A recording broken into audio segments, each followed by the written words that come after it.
अस्सलामुअलैकुम, आप देख रहे हैं नया दिन रमज़ान स्पेशल। मैं हूं आपके साथ मोहम्मद शुएब और मैं हूं महक असलम। नाज़रीन, हम रोज़ाना जब अपने प्रोग्राम का आगाज़ करते हैं बहुत सारी ऐसी बातें, नसीहतें, बहुत सारी अच्छी बातें हम आपके साथ शेयर करते हैं, लेकिन एक ऐसी बात जो हम 2019 से करते आ रहे हैं। 2019 के लास्ट में एक ऐसी वबा जिसने पूरी दुनिया को अपनी लपेट में लिया। ये नहीं देखा कि कौन सा मुल्क अमीर है, कौन सा गरीब है, कौन सा मुल्क ऐसा जो तरक्की पजीर है, या कौन सा मुल्क ऐसा जो तरक्की याफ्ता है। इसने हर किसी को अपनी लपेट में लिया, हर किसी को गले लगाया, और जब गले लगाया तो क्या हुआ, सांसें बहुत से लोगों की रुक गई। कुछ लोग जो हैं वो इस चीज़ में कोशिश कर रहे हैं कि किसी ना किसी तरह अपने प्यारों को बचा लिया जाए, लेकिन प्यारों को तब बचाया जाता है जब एहतियात की जाती है। लेकिन जब मेला अजीज हो, इज्तिमा अजीज हो, सियासी रैलियां अजीज हो, वर्चुअल की बजाय अजीज हो कि फिजिकल इजलास हम करें, तकरीब करना अजीज हो और मिलना मिलाना अजीज हो, तफरी गाहें अजीज़ हो और एहतियात हम पसे पुश्त डाल दें, तो क्या होता है कि फिर कोरोना किसी भी चीज़ को अजीज़ नहीं छोड़ता। एक एक करके हमारे हमसाए मुल्क ने जो तबाही देखी वो हम सबके सामने, किसी से ढकी छुपी नहीं है। सबसे पहले हमने देखा कि चाइना में क्या सूरत हाल हुई, ईरान में क्या सूरत हाल हुई, और अब बहुत करीबी हमसाया मुल्क भारत, जहाँ पर हमने देखा कि मौत का बाजार, क़यामत सुगरा बरपा है। लेकिन इसके बावजूद मुझे ये लगता है कि हमने कुछ नहीं सीखा। शुएब, चाइना में हुआ नहीं सीखा, ईरान में हुआ नहीं सीखा, अब भारत में है कि अब भी नहीं सीखना। हमसाए मुल्क की हम बात करें, हमसाए ममालिक की हम बात करें, और सिर्फ ये हमसाए ममालिक नहीं, दुनिया के और भी ख़त्ते, वहाँ पर भी सूरत हाल बेकाबू हुई। वहाँ का हेल्थ सिस्टम जो कि बहुत ज़्यादा बेहतर था वो भी बैठ गया। ये तो वो ममालिक हैं, यानी मैं अगर इंडिया की बात कर लूँ, पाकिस्तान की बात कर लूँ, यहाँ तो हेल्थ सिस्टम में कभी इन्वेस्ट उस तरीके से होता ही नहीं है। पाकिस्तान की अगर आज हम बात कर लें, तालीमी इदारे भी बंद हैं, बाज़ार भी जल्दी बंद हो जाते हैं, कई जगह पर स्मार्ट लॉकडाउन भी है, अब तो फ़ौज भी मौजूद है जो SOPs पर अमल दरामद कराती है, मज़ार भी बंद हैं, सिनेमा भी बंद है, इंडोर डाइनिंग भी बंद है, शादी हॉल्स भी बंद हैं, कुछ जगह वर्क फ्रॉम होम की पॉलिसी भी है, मॉल्स हों, बैंक्स हों, ऑफिसेज़ हों, यहाँ पर मास्क के बगैर दाखिले पर भी पाबंदी है। लेकिन क्या वजह है कि केसेस बढ़ रहे हैं, अमवात की शरह में इजाफा हो रहा है, बच्चे भी मुतासिर हो रहे हैं। ये नन्हे फूल, ये नन्ही कलियाँ, इनकी जब ख़बरें आती हैं कि सिर्फ मुतासिर नहीं, शिकार हो गए, इस कोरोना ने इनको भी खा लिया, तो कब सीखना है हमने? इतने प्यारे तो हमने खो दिए, सीखना कब है? बिल्कुल। और हम देख रहे हैं कि अस्पताल भर चुके हैं, दवाओं की किल्लत है। इससे ठीक एक साल पहले जनाब हमने दर्जनों प्रोग्राम्स किए थे, और हुकूमत से हमने जब हुकूमती नुमाइंदगान से बातें की थी, जब हमने उनकी बातें सुनी थी, तो बहुत ज़्यादा दावे किए गए कि हम हेल्थ सिस्टम पर इन्वेस्ट करेंगे, हम ऐसी चीज़ें बनाएंगे, हम अपना ऐसा साजो सामान बनाएंगे कि हमें बैरूनी ममालिक के आगे हाथ फैलाने की या उनसे मदद मांगने की ज़रूरत नहीं होगी। हुकूमत को बार बार कहा था कि हेल्थ सिस्टम को बेहतर करें, हेल्थ सिस्टम पर इन्वेस्ट करें। हेल्थ सिस्टम को ज़्यादा बेहतर करना इसलिए ज़रूरी है क्योंकि शायद आने वाले दिनों के खतरे को हम भांप रहे थे। दावे भी हुए थे कि मेड इन पाकिस्तान माल होगा, बल्कि एक्सपोर्ट भी करेंगे। वेंट मंगवाए गए, ऑर्डर दिए गए, खुद बनाने की बात भी हुई। लेकिन जब हम आज अस्पतालों की हालत देखते हैं तो हम ये कहते हैं कि खुदारा हमें आने वाले वक्त से बचा, और अगर वो वक्त पाकिस्तान के लिए बुरा है तो वो वक्त पाकिस्तान पे आए ना। आज बिलावल भुट्टो जरदारी ने इमरान खान को कहा कि थोड़ा घबराने की इजाज़त दे। घबराने की इजाज़त महंगाई से नहीं वो कह रहे हैं कि जो मुल्क में सूरत हाल है ना, उससे शायद बिलावल भुट्टो जरदारी घबराने की इजाज़त मांग रहे। लेकिन मेरा सवाल बिलावल साहब से यह है कि अगर सिंध की आवाम ने आपका गिरेबान पकड़कर पूछ लिया कि अस्पतालों की हालत देखने के बाद क्या सूरत हाल है यहाँ की, क्योंकि जो सिंध का हेल्थ सिस्टम है वो तो हम सबके सामने कि हेल्थ सिस्टम सिंध का कितनी जल्दी कोलैप्स कर जाता है। खुदा न खासा सिंध पे जब भी कोई मुसीबत आती है तो हम देखते हैं कि यहाँ के हेल्थ सिस्टम के अलावा जो यहाँ के बाकी सिस्टम से भी हैं वो भी हमें सिफर पे नजर आते हैं। तो जब बिलावल भुट्टो जरदारी साहब से सिंध की गवर्नमेंट से सिंध के अवाम ये सवाल पूछेंगे तो फिर सिंध की गवर्नमेंट के पास इसका जवाब क्या होगा? बिलावल साहब को ये भी सोचना चाहिए। इसके साथ ही साथ हम रोज़ाना की बुनियाद पर एक बात करते हैं कि सिर्फ हुकूमती नुमाइंदगान की जिम्मेदारी नहीं है, ये आप लोगों की अपनी भी इनफरादी जिम्मेदारी है। इसको अपनी इनफरादी जिम्मेदारी इसलिए समझे, जैसे कि शुएब ने जिक्र किया कि भारत जिसका हेल्थ सिस्टम हमसे बहुत ज़्यादा बेहतर है, क्योंकि जब हम दिल्ली राजधानी की बात करते हैं तो वहाँ के हेल्थ सिस्टम की मिसाल दी जाती है। लेकिन आज जो भारत में सूरत हाल हाल है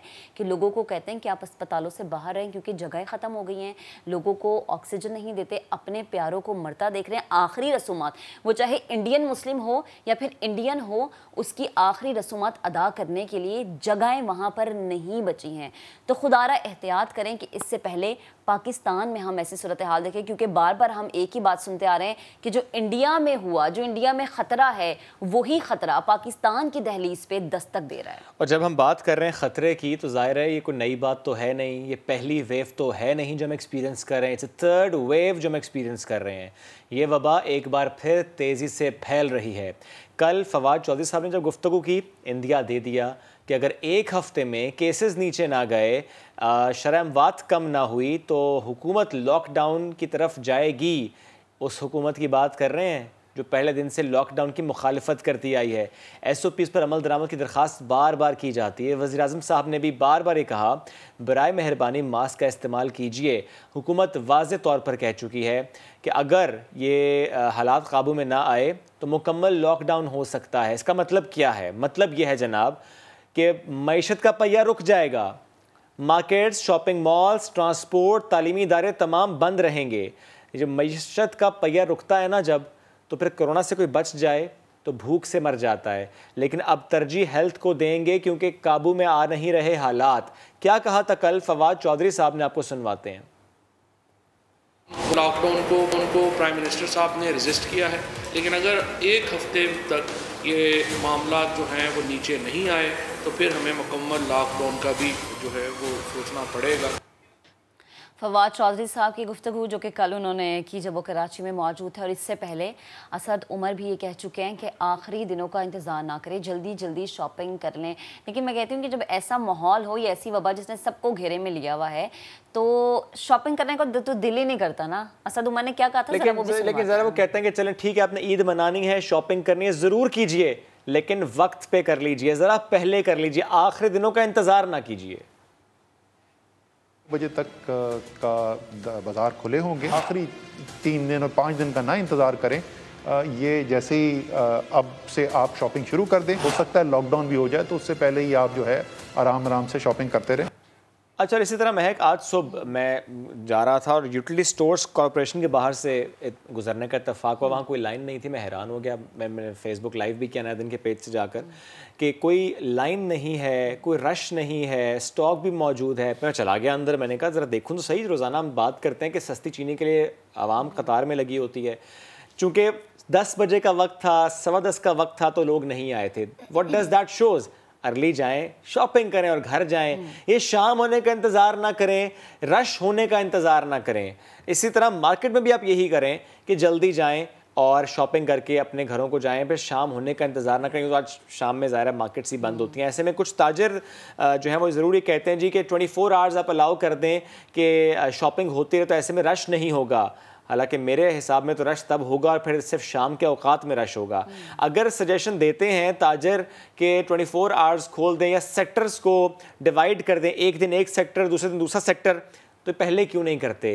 ये जो तजवीज़ दी जाती है, इस पर पहले ख़ुद से अमल दरामद क्यों नहीं करते? और जब बात अमल दरामद की हो रही है तो सारा कसूर हुकूमत का या ताजिर बिरादरी का या एसोसिएशंस का तो नहीं होता, हमारा अपना भी तो होता है। यानी SOPs की धज्जियाँ कैसे हम उड़ाते हैं कि हम समाजी फासले का ख्याल नहीं रखते, ना मास्क का इस्तेमाल करते। और जब पूछते हैं कि आपने मास्क क्यों नहीं पहना, तो फिर वो जो हीले बहाने हमारे सामने आते हैं ना, वो एक वक्त तक तो बेहतर लगते थे, लेकिन जनाब अब जो सूरत हाल है उसमें इस तरह का कोई बहाना आपकी जान से ज़्यादा अजीज़ नहीं हो सकता। अब मास्क जेब में रखा हुआ होता है या यहाँ थोड़ी पे लटकाया होता है या कानों से लटक रहा होता है, और जो SOPs पे अमल दरामद करवाने वाले आ जाते हैं अगर सामने, तो फिर फ़ौरन से मास्क पहन लेते हैं। हम ये क्यों नहीं समझते कि एक वबा वाकई है? जब हम सवाल करते हैं ना मार्केट्स में जाके कि आपने मास्क नहीं पहना, आपको कोरोना से डर नहीं लगता, तो बहुत सारे लोग ये कहते नजर आते हैं कि कहाँ है कोरोना, दिखाएं हमें। तो जो दिखाने की बात करते हैं ना, वो ज़रा भारत का हाल देख लें कि भारत में जो कुछ हुआ है ना, वो हम शायद उस चीज़ की उम्मीद नहीं कर रहे थे, लेकिन ये भारत में दूसरी वेव है। हमें शुक्र अदा करना चाहिए कि अल्लाह ताला ने हमें दूसरी वेव में कितना ज़्यादा महफूज रखा। अब ज़रा इस वक्त महक कुछ ममालिक में दूसरी वेव है और कुछ ममालिक में तो तीसरी वेव है, कुछ में चौथी वेव भी आ चुकी है। पाकिस्तान इस वक्त तीसरी वेव एक्सपीरियंस कर रहा है। एनीवेज, पूरे मुल्क की सूरत हाल क्या है इस वक्त, जबकि ये कह दिया गया कि लॉकडाउन हो सकता है? क्या लोग एहतियात कर रहे हैं? हम कराची से लेके केपी तक आपको मुख्तलिफ शहरों की सूरत हाल दिखाते हैं। स्टार्टिंग फ्रॉम कराची, हुज़ैफा हमें बताएंगे। जी, इस वक्त हम मौजूद हैं कराची की मारूफ फूड स्ट्रीट बंस रोड। लेकिन कोरोना की तीसरी लहर शदीद तरीके से तबाही मचा रही है। पड़ोसी मुल्क भारत में भी दिन ब दिन जो है वो अमवात में इजाफा होता जा रहा है। शहर कायद में लोग जो है वो SOPs की खिलाफ वर्जी कर रहे हैं। आप मेरे अकब में देख सकते हैं कि लोग समाजी फासले का ख्याल भी रख रहे हैं, मास्क भी लगाया हुआ है। इन भाई से पूछते हैं, सर सबसे पहले तो आप मास्क लिए गए, आपने मास्क क्यों नहीं पहना हुआ? आप ये बताएं, देखिए इस तरह आप जो है पूरा पाकिस्तान बन गया भाई, मेरा किसी ने नहीं लगाया हुआ। ये बताइएगा, आप देखें भारत के अंदर भी कितने ज़्यादा लोग मर रहे हैं, तो आप लोग मास्क क्यों नहीं लगा? पहनेंगे भाई, मास्क लगाएं आप। और भी देखें आप जो है पीछे पे भी आप देखें थे, लोग समाजी फासले का ख्याल भी नहीं रख रहे हैं और साथ साथ लोगों ने मास्क भी नहीं पहना हुआ। सर जी ये बताइएगा, आपने मास्क क्यों लगाया? मास्क पहनेगा। मेहरबानी सर मास्क क्यों नहीं लगाया आप? सर घर से अभी निकले, हमको क्या पता है। आपकी वजह से पूरा पाकिस्तान बंद हो सकता है। देखें आप लोग यहाँ पे SOPs की खिलाफ वर्जी कर रहे हैं, ना मास्क का इस्तेमाल कर रहे हैं और समाजी फासले का भी ख्याल यहाँ लोगों की तरफ से नहीं रखा जा रहा। और यही लोगों का कहना है कि हम अभी निकले हैं, भूल गए। इस तरह की वजूहत की वजह से जो है वो कोरोना फैल रहा है और ये भी खदशा जाहिर किया जा रहा है कि दूसरे ममालिक की तरह पाकिस्तान में भी कोरोना केसेस बढ़ सकते हैं। तो हुकूमत के साथ साथ शहरियों को भी अपना फ़र्ज़ निभाना होगा और समाजी फासले के साथ साथ मास्क के इस्तेमाल को यकीनी बनाना होगा। जी जी बिल्कुल, इस वक्त मैं मौजूद हूँ लारी अड्डे में, जहाँ पर कोरोना SOPs की खिलाफ वर्जी की जा रही है। हुकूमती नुमाइंदे भी यहाँ पर नज़र नहीं आ रहे जो खिलाफ वर्जी करने वालों के खिलाफ कार्रवाई करें और इस पर अमल दरामद करवाया जा सके। कोरोना SOPs की खिलाफ वर्जी के हवाले से अगर बताया जाए तो आए रोज़ अमवात की शरह बढ़ती जा रही है और मरीज़ों की तादाद में भी खातिर का इजाफा हो रहा है। हमसाया मुल्क की बात करें भारत की, तो वहाँ की सूरत हाल पूरी दुनिया के सामने आया है कि मरीजों का सड़कों पर इलाज हो रहा है, लेकिन पाकिस्तानी अवाम है कि ज़रा भी एहतियात नहीं कर रही। आपको डर नहीं लगता कोरोना से? आपने मास्क नहीं पहना हुआ। वैसे भी भुखे मर रहे हैं, तो जे इंज आई है तो फिर इंज भी मर जाएंगे। हुण की करिए? आप क्या कहना चाहेंगे? नहीं लगाया, नौजवान है आप, तो पढ़े लिखे लग रहे हैं और आपने मास्क नहीं लगाया हुआ। अभी नमाज पढ़ के आ रहा, विजय में पड़ा हुआ मास्क। हुकूमत लॉकडाउन करने जा रही है, दूसरी तरफ एक तरफ आप कहते हैं गुर्बत है, दूसरी तरफ आप कहते हैं हुकूमत लॉकडाउन ना करे, मरीजों की तादाद बढ़ रही है। तो अगर आप मास्क नहीं लगाएंगे तो हुकूमत तो मजबूर हो जाएगी। सर जी हुकूमत लॉकडाउन कर भी दे, मर तो रहे हैं ऑलरेडी पहले से ही भूखे। लॉकडाउन हो भी जाएगा तब भी हम लोग मरेंगे भूखे। तो जैसे अल्लाह पाक ने लिखी हुई है सो आमीन। क्या करें भाई? इस मुल्क को मुश्किल वक्त से निकालना है, कोरोना SOPs पर अमल दरामद करना है, मास्क का इस्तेमाल करना है, समाजी फासले का ख्याल रखना है और हैंड सैनिटाइज़र का मुसलसल इस्तेमाल करना है। लेकिन यहाँ पर अवाम है कि नज़रअंदाज कर रहे हैं इस चीज़ को। और अगर लॉकडाउन खुदा ना खास्ता लॉकडाउन लगता है तो तमाम लोगों ने हुकूमत पर मुद्दा डालना शुरू कर देना है। देखिए लाहौर की सूरत हाल जैसे आपने जानी, इसी तरीके से रावलपिंडी में भी है कि कोरोना की सूरत हाल तो तशवीशनाक होती जा रही है, कोरोना के केसेस बढ़ते जा रहे हैं, लेकिन जो आवाम है वो अभी तक SOPs के ऊपर प्रॉपर तरीके से अमल करने पे, उनको फॉलो करने की बातें नहीं हो रही। इस वक्त हम रावलपिंडी के ही करतारपुरा बाज़ार में मौजूद है। काफ़ी मशहूर यहाँ पे ये बाज़ार है, काफ़ी बड़ा बाज़ार है। इधर लोगों से कुछ बात करने की कोशिश करते हैं। अस्सलाम वालेकुम, कैसे भाई जनाब? मैं ठीक हूँ भैया। अच्छा ये बताएं कि कोविड काफ़ी तेज़ी से फैल रहा है, आपने मास्क भी नहीं लगाया? मास्क क्या करें, मास्क लगा के ये बस कोविड होता ही नहीं, हमें एक दफ़ा हो गया है। अच्छा तो ये इसी तरीके से अगर बेहतियाती जारी रही तो फिर लॉकडाउन हो जाएगा मुल्क में? हाँ जी हो जाएगा। तो बहुत सारे और भी यहाँ लोग हैं, उनसे भी कुछ हमने कोशिश करते हैं, बात करते हैं कि वो क्यों नहीं मास्क लगा रहे। जी अस्सलाम वालेकुम। यार बात सुने, आप बताएं आपने मास्क क्यों नहीं लगाया? जी मास्क क्यों नहीं लगाया? आपको पता है आप जैसे लोगों की बेहतियाती की वजह से लॉकडाउन हो जाना दोबारा से। जी ये ले मास्क लगाएं, थोड़ा जिम्मेदारी का मुजाहिरा करें। देखा आपने लोगों को सिरे से ख्याल ही नहीं आ रहा है इस बात का, सीरियस नहीं ले रहे अभी तक लोग कोरोना को और मास्क लगाने को SOPs को।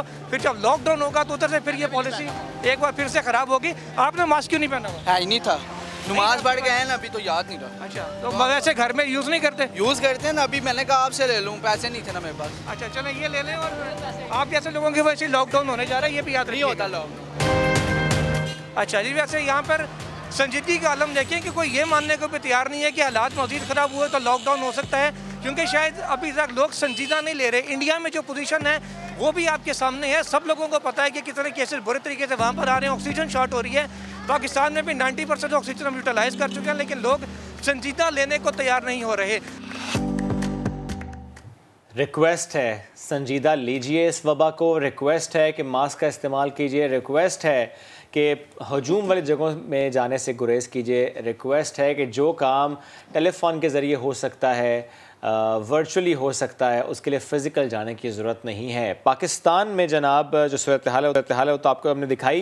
एट द सेम टाइम जब हम बात करते हैं वैक्सीनेशन की, क्योंकि अभी 1% आबादी को भी वैक्सीनेशन पूरी नहीं हुई, एक और वैक्सीन है जिसका ट्रायल इस वक्त पाकिस्तान में शुरू हो चुका है और उसकी एक्यूरेसी से मुतालिक जो खबरें हैं वो ये हैं कि 92 से 97% तक इसकी एफिकेसी है। आगा Khan university hospital, Shifa international, university of health sciences और जुल्फ़िकार अली भुट्टो मेडिकल यूनिवर्सिटी के इश्तराक से 10,000 वॉलंटियर्स के ट्रायल्स होंगे। चीन के अलावा इसके ट्रायल एक्वाडोर, उज़्बेकिस्तान, मलेशिया और इंडोनेशिया में हो चुके हैं। फ़ेज़ 1, फ़ेज़ 2, इस वक्त फ़ेज़ 3 ट्रायल्स जारी हैं। ये जो फ़ेज़ 1 और फ़ेज़ 2 के ट्रायल्स हुए हैं, इनमें ये सामने आई है बात कि 92 से 97% तक इसकी एफिकेसी है। डॉक्टर्स के मुताबिक अब तक कोई साइड इफ़ेक्ट इसका रिपोर्ट नहीं हुआ। इस पर बात करने के लिए हमें ज्वाइन किया है प्रोफेसर हैं पिम्स की डॉक्टर किरण रियाज साहिबा। बेहद शुक्रिया डॉक्टर साहब आपके वक्त का। डॉक्टर साहबा, इस वैक्सीन से मुतालिक प्लीज़ ज़रा बताएं कि किस मुल्क ने तैयार की है, किसके इश्तराक से तैयार हुई है, टेक्नोलॉजी क्या इस्तेमाल हुई है, और जो एफिकेसी की हम बात करें 92 से 97%, ये क्या शो कर रही है, चूँकि अभी तो सिर्फ फ़ेज़ 1 और फ़ेज़ 2 के ट्रायल्स हुए हैं। ये चाइनीज़ वैक्सीन ही है। पाकिस्तान में ये तीसरी वैक्सीन है जो कि अब ट्रायल्स के लिए आ गई है हमारे पास। इसके अंदर ये है कि ये इसका नाम ZF2001 है और ये एनहुई ज़ीफ़ी नाम की कंपनी है जिसने अब ये पाकिस्तान में ट्रायल्स के लिए आए हैं। इस वक्त 5 ममालिक में ये ट्रायल्स जारी हैं, जिसमें साउथ अमेरिका है, ब्राज़ील है, इंडोनेशिया है, उज़्बेकिस्तान है और चाइना है। फ़ेज़ 1 और फ़ेज़ 2 जो है वो इस ट्रायल का बड़ी अच्छी तरह से कंप्लीट हो चुका है, जिसमें कोई भी एडवर्स इफेक्ट्स रिपोर्ट नहीं हुए हैं। इनकी जो फाइंडिंग्स हैं वो लैंसेट जो जर्नल है उसके अंदर पब्लिश हुई हैं फ़ेज़ 1 और फ़ेज़ 2 की। ये भी साथ में बताती चलूँ कि ये वैक्सीन जो है ये प्रोटीन बेस्ड यानी सब यूनिट बेस्ड रिकॉम्बिनेंट वैक्सीन है। ये ना होल वायरस है ना ये RNA है, तो उसकी वजह से इसकी जो बायो सेफ्टी है वो बहुत ज़्यादा अच्छी है एज़ कम्पेयर टू जो दूसरी वैक्सीन हैं उनको देखते हुए। अच्छा, और जिस तरह से हमें बचपन में जो हेपेटाइटिस B की वैक्सीन लगाई गई थी, ये वैक्सीन बिल्कुल उसी तरह से है। तो इस वजह से ये है कि इसकी जो अभी रिपोर्टेड जो फ़ेज़ 1 और फ़ेज़ 2 ट्रायल्स में इसकी जो एफिकेसी है वो 92 से 97% आई है।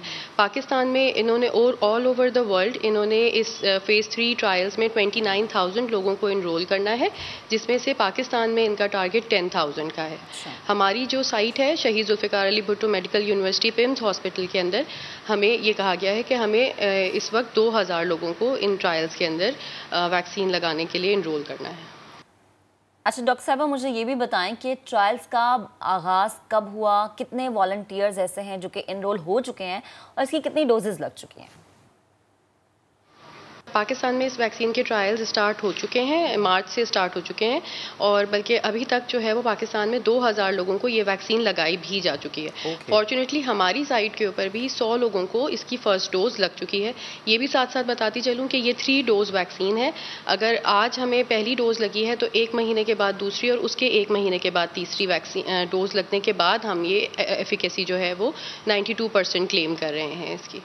तो ये ट्रायल्स ऑलरेडी इस वक्त ऑन गोइंग हैं। ओके, ये ऑन गोइंग ट्रायल्स हैं और इससे मुतालिक आपने ये भी बताया कि ना ये वीक वायरस है ना ये RNA टेक्नोलॉजी है, और जिस तरह इसकी एफिकेसी की हम बात करें कि आप क्लेम करें 92 से 97%, ये तो बहुत हौसला अफजा नतीजा है, क्योंकि ये 97% एफिकेसी किसी वैक्सीन से मुतालिक हमने अब तक नहीं देखी। इस तरह की वैक्सीन अभी नहीं लगाई जा रही। इसकी वजह यह है कि ये वाली वैक्सीन बनाने में टाइम लगता है। ये ट्रेडिशनल वैक्सीन है ना। जिस तरह मैंने कहा कि हेपेटाइटिस B की वैक्सीन थी, ये प्रोटीन सब यूनिट रिकॉम्बिनेंट वैक्सीन बनाने में टाइम लगता है, इसी वजह से ये मार्केट में लेट आएंगी। लेकिन ये है कि हौसला अफजा बात यह है कि ये लोग अभी, हालांकि इन्होंने अभी अपनी फ़ेज़ जो 3 ट्रायल्स हैं, इसको भी ये इस चीज़ के लिए विलिंग है कि ये 1 साल तक इसकी ये ट्रायल, जैसे हमने अभी 3 महीने के अंदर ये वॉलंटियर्स रिक्रूट हम कर लेंगे, लेकिन उसके बाद फिर हम इसको फर्दर इन लोगों को तकरीबन 6 महीने 8 महीने तक हम इनको फॉलो करेंगे कि कोई एडवर्स इफेक्ट तो नहीं आए। साथ साथ हम इनमें से एक ग्रुप हम ऐसा बनाएंगे जिनकी हम एंटीबॉडीज़ वगैरह भी चेक करते रहेंगे, ये पता लगाने के लिए कि जो बात हम कह रहे हैं कि 92% इसकी एफिकेसी है तो वाकई में ये है कि नहीं है। बहुत सी ऐसी दूसरी वैक्सीन हैं जो इस वक्त इस्तेमाल हो रही हैं, उनके लिए आपने देखा है कि बहुत से लोग बाद में टेस्ट करा रहे हैं, उनको पता चल रहा है कि नहीं, कोई उनके अंदर अभी इम्यूनिटी डेवलप नहीं हुई।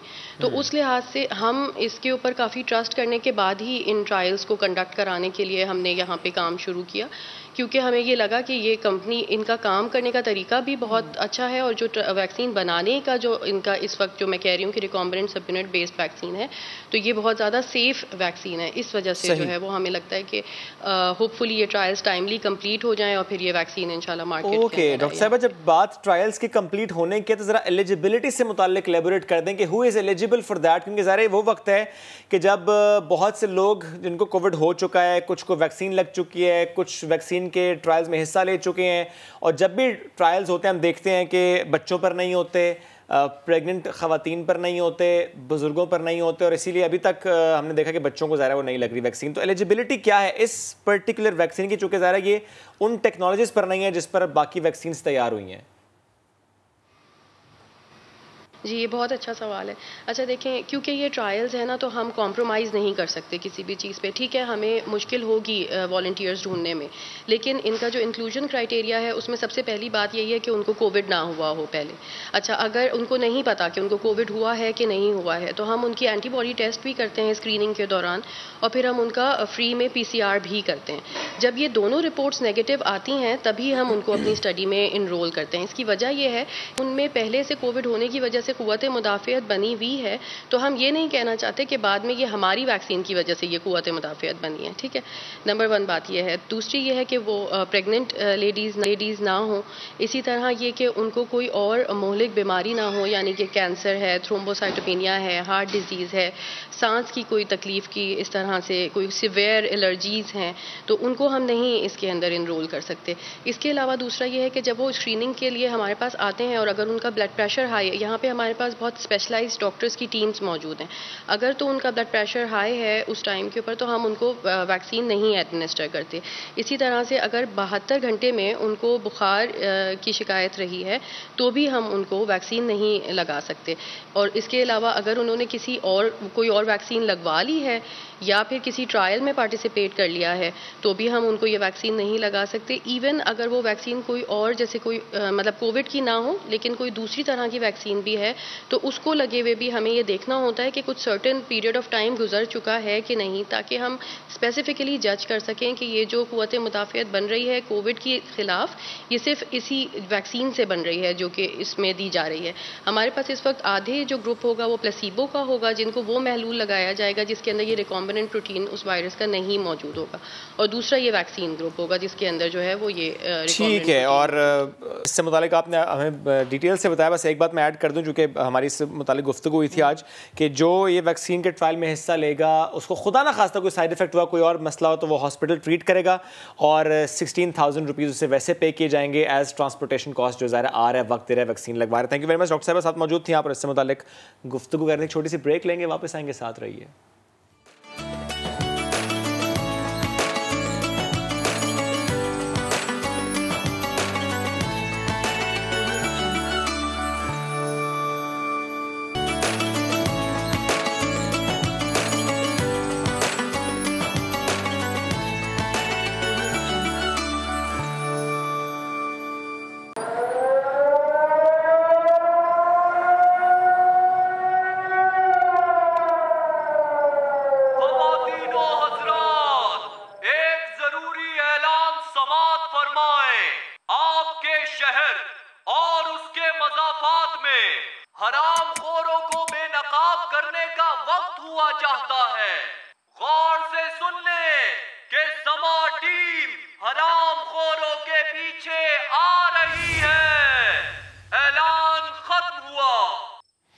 तो जनाब हम ये बार बार पैगाम इसलिए देते हैं क्योंकि समा की कैंपेन और समा वाले हर जगह पहुंच रहे हैं। कोशिश तो यही है कि पूरे पाकिस्तान में जहां जहां मुनाफाखोरी हो रही है इसको हम बेनकाब करें, लेकिन जितना हम कर सकते हैं हम वो मुकम्मल तौर पे करें। आप भी हमारे साथ शामिल हो सकते हैं, हमें पेज पे जाके कमेंट्स दे सकते हैं, कोई वीडियो हमारे साथ शेयर कर सकते हैं। जब रमज़ानुल मुबारक की आमद होती है तो एक खुशी होती है कि रमज़ान बाजार लग रहे हैं, सस्ते रमज़ान बाजार है, चीज़ें मिल जाएंगी, आसानी से मिलेंगी, लंबी कतारों में नहीं लगना पड़ेगा। लेकिन इस दफ़ा हम देख रहे हैं कि लंबी लंबी कतारें भी हैं, रश भी है।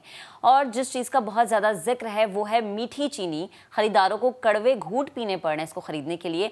अब जो ख़रीदार इसको ख़रीदने के लिए खड़े खड़े थक जाते थे उनके लिए थोड़ी सी जो है आसानी ये हुई है, कुर्सियाँ उन्हें मिल गई हैं। मगर बार बार की उठक बैठक किसी इम्तिहान से कम नहीं है इन ख़रीदारों के लिए। शाहीन मिशाल की रिपोर्ट हम आपको दिखाते हैं। पहले रमजान बाजारों में लगी लंबी कतारें, फिर इंतजामिया ने शहरियों के लिए कुर्सियां रख दी। इन कुर्सियों पर शहरियों का उठक बैठक से ये हाल हो गया कि कहते हैं आसमान से गिरे खजूर में अटके। आगे आगे बैठ जाए, अपनी सीट पे सब बैठ जाए, सब आगे आ जाए, अपनी सीट पे बैठे, अपनी सीट पे बैठ जाए, बैठ जाए। बेकारी है, मांगने वाला चाहे लाइन में लग के ले ले या बैठ के ले ले। और जरा उम्र वाले उनको तो ना ही करें, उनके साथ ही उनको लाइन में बैठाते हैं, फिर कभी खड़ा करते हैं, कभी बिठाते हैं, कभी खड़ा करते हैं। कुर्सियों की बार बार तब्दीली ने जहां बुजुर्गों की बस करा दी, वहीं इन्हें म्यूजिकल चेयर का खेल भी याद करा दिया।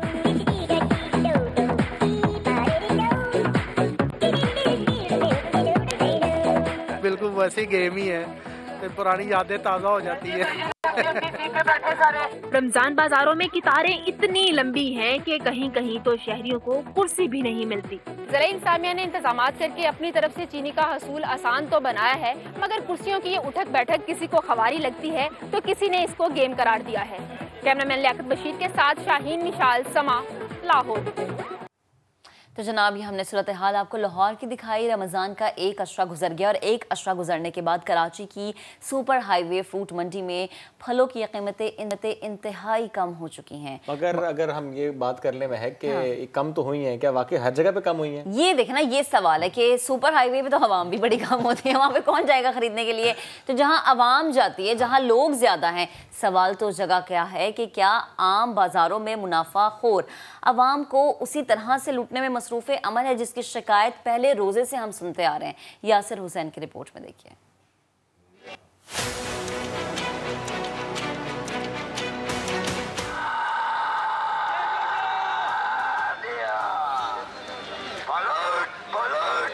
माशाखोर ग्राहकों को मुतवज्जा करने के लिए हर्ज कर रहे हैं।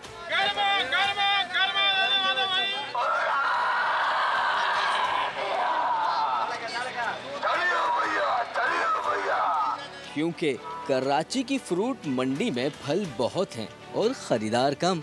यही वजह है कि गर्मा भी मार्केट में काफी सस्ता हो चुका है, मगर बाजार में दुगने से भी ज्यादा कीमत पर फरोख्त किया जा रहा है। जी अच्छा, ये मुझे बताएं गर्मा मंडी में क्या हिसाब चल रहा है? 18 दाना जो है इसका 300 से लेकर 400 रुपए तक रेट भी मार्केट में वाजिब है इस दफा। गर्मा 100 रुपए किलो जानी।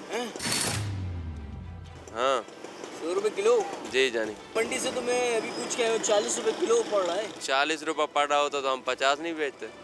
मंडी में 100 रुपए में दस्तयाब सेब की कीमत भी मुनाफाखोरों ने 200 रुपए तक कर रखी है। ये 100 रुपए अगर अच्छा सेब इस वक्त 100 रुपए किलो अच्छा से अच्छा सेब चल रहा है। किलो अच्छा क्या हिसाब है वो? ये 200 रुपए किलो है किलो से। 200 रुपए किलो। लाल लाल स्ट्रॉबेरी की कीमत भी मंडी में 140 रुपए तक गिर चुकी है, मगर मुनाफाखोर यही स्ट्रॉबेरी कितने में बेच रहे हैं आप खुद ही सुनिए। ये मंडी में 140 रुपए किलो पड़ेगा और 10 पे खर्चा है 150 में पड़ेगा। स्ट्रॉबेरी किलो क्या है ये तो बता दो। 400 रुपए किलो। 400 रुपए किलो। 400 रुपए किलो। तरबूज भी इतनी तादाद में मौजूद हैं कि मंडी से जमाली पुल तक ट्रकों की लाइनें लगी हैं, मगर मुनाफाखोर बाजार में आवाम को कोई रियायत देने पर तैयार नहीं। कैमरामैन कामरान उद्दीन के साथ यासिर हुसैन, समा, कराची। हम बेनकाब कर रहे हैं मुनाफाखोरों को, हम बेनकाब कर रहे हैं हराम खोरों को। हमने ये सफ़र शुरू किया, ये काफ़िला था जो कि अब कारवां बनता चला जा रहा है। बहुत से और शहरी, बहुत से और लोग, बहुत से नौजवान अब मुनाफाखोरों को बेनकाब कर रहे हैं। ये मुनाफाखोरी जो अरूज पर थी, जिसने परेशान कर रखा था हर शख्स को, उसको शिकस्त देने के लिए जो लोग मैदान में आए हैं उनकी बात करते हैं। कराची का इलाका कुरंगी, एक स्टॉल पर फल और सब्जियाँ किस दाम मिलती हैं? जिस दाम मंडी में मिलती हैं। यानी उससे रिपोर्ट में जो आपको हमने दिखाया कि मंडी में अगर चीज़ मिलती है 30 रुपए की, 40 रुपए की, 50 रुपए की, वही चीज़ 100 रुपए की, 150 रुपए की क्यों हो जाती है दुकानदारों के पास, रेडी वालों के पास? 10 रुपए कमाए समझ आता है, 15 रुपए कमाए समझ आता है, ये 100% कमा लेना ये समझ नहीं आता। ये मामला जिस तरह हम उठा रहे हैं और सब्ज़ी और फल फ़रोख्त करने वालों ने अब ये किया कि रमज़ान में शहरी बासानी सब्ज़ी और फल ख़रीद सकें। मैं उनकी बात कर रहा हूँ जिन नौजवानों ने ये काम स्टार्ट किया है, जो मंडी से फल और सब्जियां लेकर आते हैं और उसी दाम बेचते हैं, डायरेक्ट सेल करते हैं। और ये बड़ी अच्छी बात है कि एटलीस्ट आपको रमज़ान में तो कुछ एहसास है। इसी पर बात करने के लिए आज हमें ज्वाइन किया है सऊद यूसुफ साहब ने। सऊद साहब, बेहद शुक्रिया आपके वक्त का। मैं तो पहले आपको सलाम करूंगी कि आप उस वक्त में जब हर कोई ये कह रहा है कि हम नोच लें आम आदमी को, जितना हम इसको लूट सकते हैं लूट लें, आप उस वक्त में इतना ज़बरदस्त काम करें कि जिस कीमत पे मंडी से चीज़ है उसी कीमत पे आम शहरी को मिल रही है।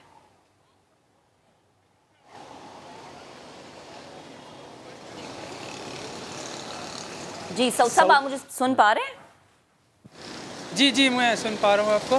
जी, मुझे बताइएगा कि ये क्या वाकई बहुत आसान है, ताकि हमारे जो नाजरीन हैं, ये कोई अगर ऐसा शख्स जो कि बिजनेसमैन है और कैमरे के उस पर हमें सुन पा रहा है, देख पा रहा है, तो उसके लिए थोड़ी सी शर्म का ये मकाम हो कि आप ये काम कर सकते हैं, तो वो क्यों नहीं ये काम कर सकता? प्लीज़ ज़रा मुझे बताइएगा।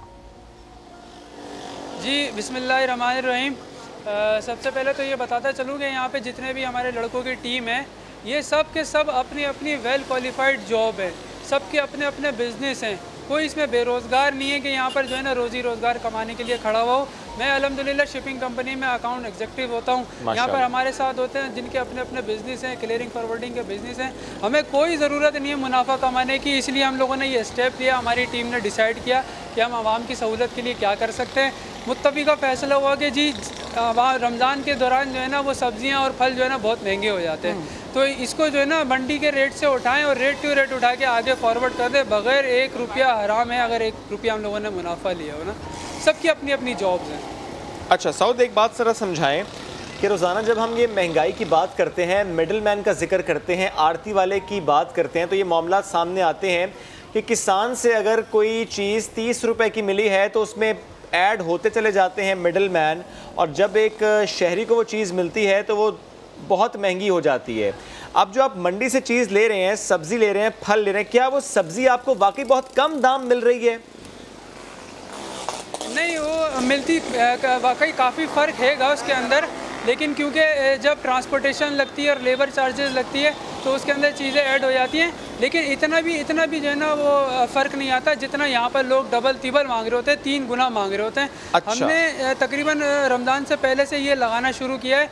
40 रुपये पाव जो है वो दुकानों पर मिल रही थी, तो हमने 40 रुपये किलो दिए मिर्चें। जिस वक्त हमें 40 रुपये जो है ना यहाँ पे रोड पे 40 रुपये पाव दे रहे थे। हमने किलो में थोड़ी सी मेहनत होती है जी, हमने 40 रुपये किलो दिए। थोड़ी सी मेहनत लगती है यहाँ पर। असल में हमारी जो टीम है वो अल्हम्दुलिल्लाह सारे यंग हैं, सब ने बोला कि जी हम जो है ना अपना हिस्सा डालना चाहते हैं। आप लोग तो रहमतें समेट रहे हैं, आप लोग बरकतें समेट रहे हैं, आप लोग जो गुनाहगार हैं उनको एक सबक दे रहे हैं कि ऐसे सवाब ले सकते हैं। सऊद, लेकिन मुझे ज़रा समझाएं, ज़रा आप लोग तो कर रहे हैं खिदमत के तौर पर, लेकिन एक दुकानदार, एक रेडी वाला जो कि मंडी जाता है, सब्ज़ी और फल लेकर आता है और उसमें मुनाफा कमाता है, ज़ाहिर जब हम मंडी जाते हैं तो मालूम होता है 30 रुपये किलो, दुकानदार के पास जाएं तो मालूम होता है 100 रुपये किलो। ये जो बीच में 60-70 रुपये गए, ये कहाँ गए ये हम ढूंढ नहीं पाते, ये किसकी जेब में जा रहे हैं? क्या वो मिडल मैन इन्वॉल्व हो जाता है, किसी ने स्टोरेज की होती है वो इन्वॉल्व होता है?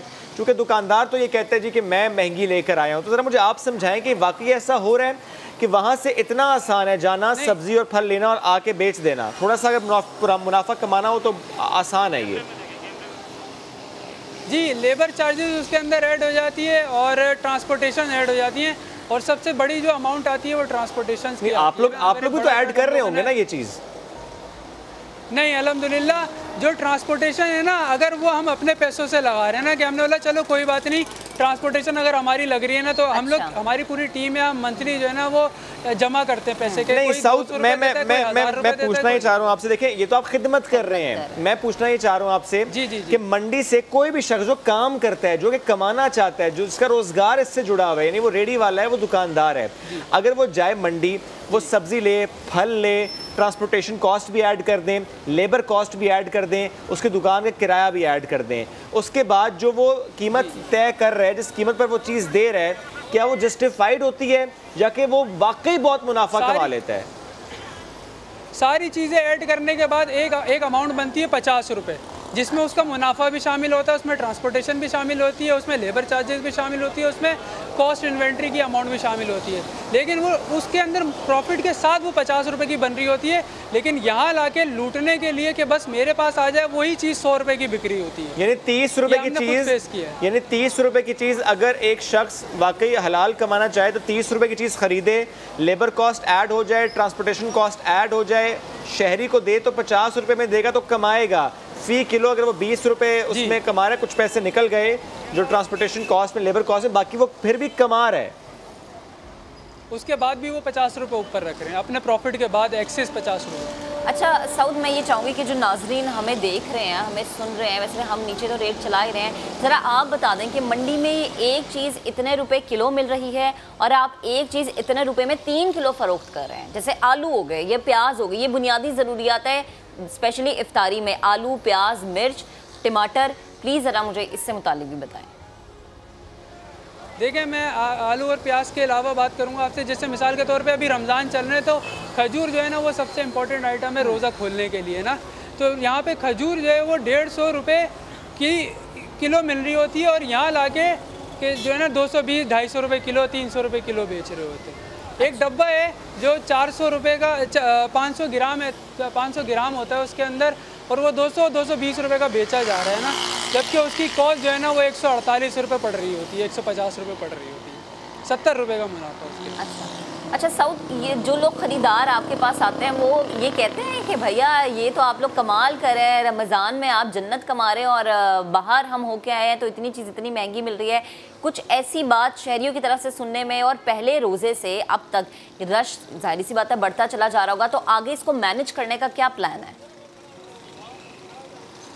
टीम है, सारी चीज़ें टीम से होती हैं, मैं अकेले कुछ भी नहीं कर पाऊँगा। हम लोग एक दिन पहले बैठते हैं कि भाई क्या चीज़ किस तरीके से लेकर आनी है, परचेजिंग के लिए कौन होगा, लोडिंग अनलोडिंग के लिए कौन होगा, और सेलिंग आउट के लिए जो है ना वो कौन होंगे ना, तो इस तरह से टीम से चलती हैं सारी चीज़ें, हर कोई मैनेज कर लेते हैं आसानी से अल्हम्दुलिल्लाह। हाँ, ये है कि रोज़े के अंदर थोड़ी सी हालत बुरी हो जाती है, शहरी करके निकलते हैं, आसान नहीं है, 95 किलो की एक बोरी होती है प्याज की ना, 115 किलो की आलू की एक बोरी होती है, आसान नहीं है 800-800 तरबूज जो है ना लोडिंग अनलोडिंग करना, थोड़ा सा मेहनत लगती है, रोज़े की हालत में वैसे ही जो है ना थोड़ी सी हालत ख़राब हो जाती है। तो लेकिन ज़रा आप ये मेहनत कर रहे हैं सिर्फ इसलिए कि आवाम को वो चीज़ें सस्ती मिल जाएं, चूँकि आवाम परेशान है। बहुत शुक्रिया साउद, बहुत अच्छा काम आप कर रहे हैं, सीखने लायक है कि अगर कोई हलाल कमाना चाहता है तो ज़रा सीखे कि मंडी से चीज़ लेकर आना, उसमें labour cost, transportation cost add करने के बाद भी थोड़ा सा मुनाफा रख लें, हलाल कमाएं, ये ना करें कि उसमें 50 रुपये और रख दिए फ़ी किलो, तो ये तो हराम हो गया, क्योंकि ज़ाहिर है वो हराम कमाएंगे, बच्चों को हराम खिलाएंगे, तो उसके बाद उनसे हलाल काम की तवक्को कर नहीं सकते। ब्रेक लेंगे, वापस आएंगे, साथ रहिए।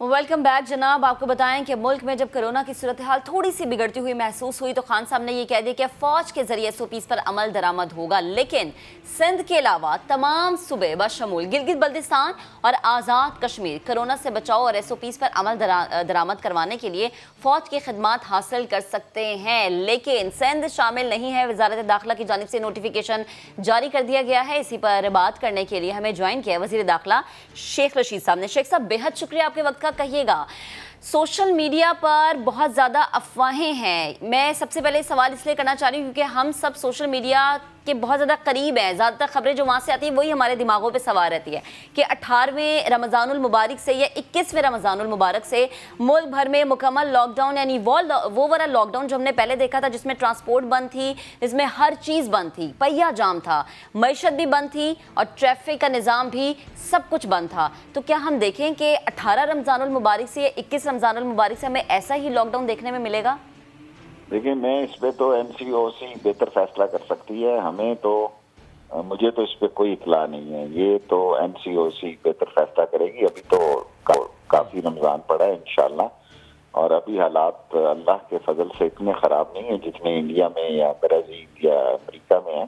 अच्छा। तो मैं इस पर कुछ नहीं कह सकता। उनकी रोजाना मीटिंग्स होती हैं, अगर ऐसी सूरत हाल होती तो वो बता देते। अभी तो मेरे नोटिस में ऐसी कोई बात। चूंकि शेख साहब ये सवाल इसलिए किया चूंकि कल फवाद चौधरी साहब ने कहा कि अगर इस हफ्ते केसेस नीचे ना गए तो लॉकडाउन हो जाएगा।